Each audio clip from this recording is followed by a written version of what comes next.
Speaker sir గారికి ధన్యవాదాలు sir. ఎందుకంటే అవకాశం చాలా రోజులు మేము ఎదురు చూస్తున్నాం, మరి మాట్లాడే అవకాశం దొరుకుతుందని మరి ఈరోజు అవకాశం రావడం అదృష్టంగా భావిస్తున్నాను. మరి మా ప్రాంత సమస్యలని చెప్పడానికి ఆ ప్రాంత వాసులందరూ కూడా ఒక బీదవాడిని పేదవాడిని ఇందిరమ్మ ఇంట్లో ఉండే వ్యక్తిని ఈరోజు చట్టసభలో పంపించారు. మరి ఈ చట్టసభలో పంపించడానికి గౌరవ ముఖ్యమంత్రి రేవంత్ రెడ్డి గారు, అదేవిధంగా కాంగ్రెస్ పార్టీ అగ్రనాయకత్వం వారందరికీ కూడా హృదయపూర్వకంగా 2 చేతులెత్తి దండం పెడుతున్నాను అధ్యక్ష. సార్, మా ప్రాంతంలో చాలా సమస్యలు ఉన్నాయి. ఎందుకంటే ఆదిలాబాద్ జిల్లా వెనుకబడిన జిల్లా అని చాలామంది మాట్లాడుతూ పోయారు, కానీ ఆ ప్రాంతాన్ని పూర్తి స్థాయిలో విస్మరించడం అనేది జరిగింది. విద్యాపరంగా కావచ్చు, వైద్యపరంగా కావచ్చు, వ్యవసాయ పరంగా కావచ్చు, అగ్రభాగంలో ఉన్న ఆదిలాబాద్ జిల్లా మరి ఆ ప్రాంతాన్ని అన్ని రకాలుగా వెనుకకు నెట్టేయడం అనేది జరిగింది. నా నియోజకవర్గం ఖానాపూర్ నియోజకవర్గంలో మరి పూర్తి స్థాయిలో అడవులతో కూడుకున్న జిల్లా కవ్వాల్ టైగర్ జోన్ ఏరియా. నా ప్రాంతంలో మరి ఆనాడు కాంగ్రెస్ హయాంలో కట్టిన కడెం ప్రాజెక్ట్ మరి ఇప్పటి వరకు కూడా దాని యొక్క మరమ్మతులకి ఎలాంటి నోచుకోలేదు. మరి ఆనాటి ఐటీ శాఖ మంత్రివర్యులు తారక రామారావు గారికి ఆ కడెం ప్రాజెక్ట్ ఎక్కడుంటో తెలియనటువంటి పరిస్థితి. 2 సార్లు తెగడానికైనా కనీసం గ్రీసుకు కూడా డబ్బులు పెట్టిన పరిస్థితి. మరి ఈసారి గౌరవ ముఖ్యమంత్రి మరి మొట్టమొదటిసారిగా మా ప్రాంతానికి రావడం, మరి మా ప్రాంతం నుంచే అభివృద్ధికి శ్రీకారం చుట్టడం, ముఖ్యమంత్రి గారికి హృదయపూర్వకంగా ఉమ్మడి ఆదిలాబాద్ జిల్లా పక్షాన ఖానాపూర్ పక్షాన ధన్యవాదాలు తెలియజేస్తున్నా అధ్యక్ష. ఎందుకంటే మేము చెప్పిన వెంటనే కడెం ప్రాజెక్టు మరమ్మతుల కోసం 5,45,00,000 శాంక్షన్ చేయించడం అనేది జరిగింది. అదేవిధంగా సదర్మట్ కెనాల్ నిర్మాణం కోసం మొన్న అనౌన్స్మెంట్ చేయడం అనేది జరిగింది. దాంతోపాటు మా ప్రాంతంలో నీటి సమస్య అత్యధికంగా ఉంటుంది. మరి మిషన్ భగీరథ ద్వారా మేము ఇంటింటికి నల్లాలు నీళ్ళు ఇస్తామని చెప్పారు, కానీ ఏ ప్రాంతంలో కూడా నీళ్లు రాక మరి చాలామంది ఎండాకాలం వస్తే ఎడ్ల బండ్లు పట్టుకొని మరి సుదూర ప్రాంతంలో పోయి నీళ్లు తీసుకొచ్చే పరిస్థితి ఆదిలాబాద్ జిల్లాలో కనబడుతుంది. మరి గట్టెబలి కావచ్చు, దొడద కావచ్చు, చాలా ప్రాంతాలు మారుమూల ప్రాంతాల్లో మరి నీటి సమస్యలు ఉన్నాయి. అందుకే మొన్న గౌరవ ముఖ్యమంత్రి ఆర్థిక శాఖ మంత్రివర్యులు కూడా మరి 60 కోట్లు శాంక్షన్ చేయించడం జరిగింది. కాబట్టి వారికి ధన్యవాదాలు తెలియజేస్తున్నాను.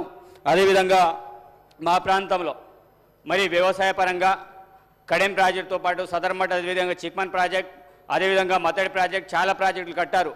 మరి మిషన్ కాకతాయి పేరు మీద మేము పూడికి తీస్తాం, కాలువలు నిర్మిస్తామని చెప్పారు. కానీ కోడి గెలికినట్టు గెలికేసి పూర్తి స్థాయిలో వదలారు తప్ప ఎక్కడ కూడా ఆ మిషన్ భగీరథ ద్వారా ఎక్కడ కూడా ప్రయోజనం చేకూరలేదు.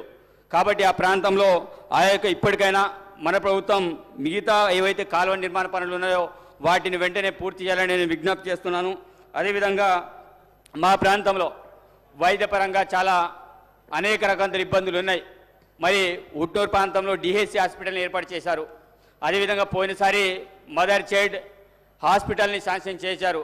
మరి గౌరవ ఆనాటి వైద్య శాఖ మంత్రి మేము ఆనాడు రిప్రజెంటేషన్ ఇవ్వడానికి పోతే కనీసం మమ్మల్ని కలవనీయకుండా చేశారు, పోలీసుని అడ్డు పెట్టుకొని ఇది చేశారు. కానీ ఈరోజు ఉట్నూరు కేంద్రం అనేది మరి ఉమ్మడి ఆదిలాబాద్ జిల్లాలోనే 2nd జిల్లా కేంద్రంగా చెప్పినటువంటి ఏజెన్సీ ప్రాంతం అక్కడ మదర్ చైల్డ్ హాస్పిటల్ శాంక్షన్ అయితే దాన్ని కూడా క్యాన్సిల్ చేయడం జరిగింది. దాని యథావిధంగా మళ్ళా పునర్నిర్మాణం అక్కడ శాంక్షన్ చేయాలి, ఎందుకంటే ల్యాండ్ కూడా అలాట్మెంట్ చేయడం జరిగింది.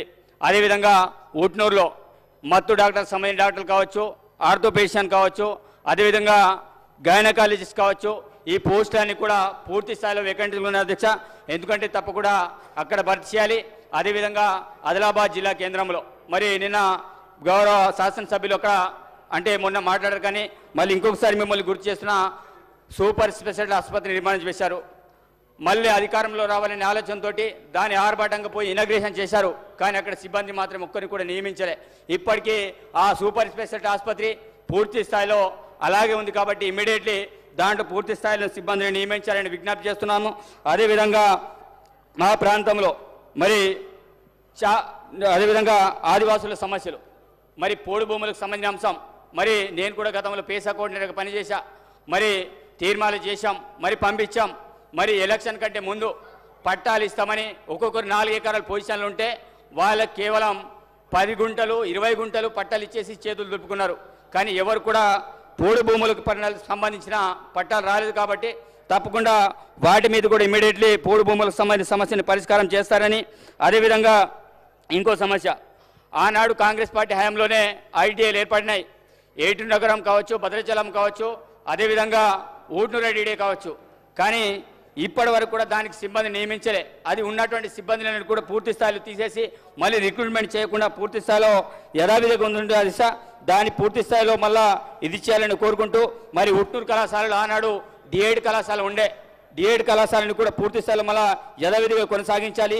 బిఎడ్ కళాశాల ఏర్పాటు చేశారు కానీ సిబ్బంది ఇప్పటివరకు నియమించలేదు.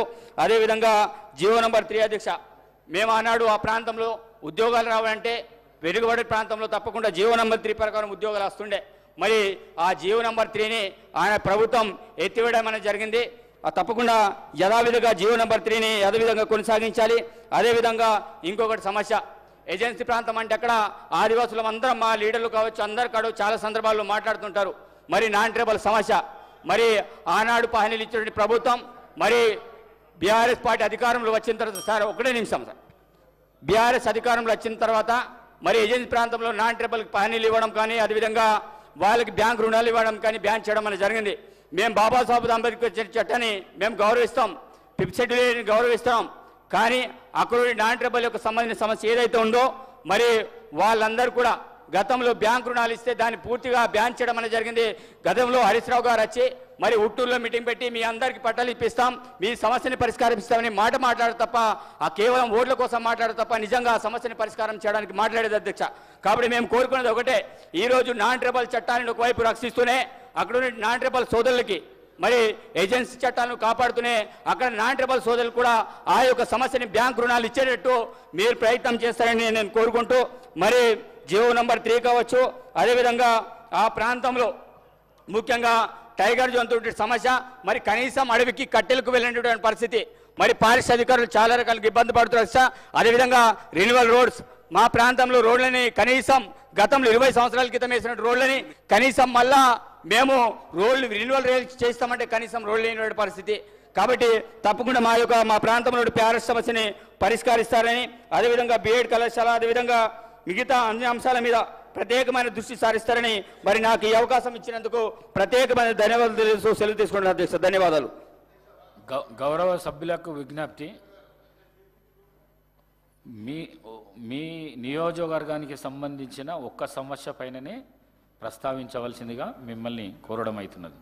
మరి అదేవిధంగా డాక్టర్ చిట్టెం ప్రాణికారెడ్డి గారు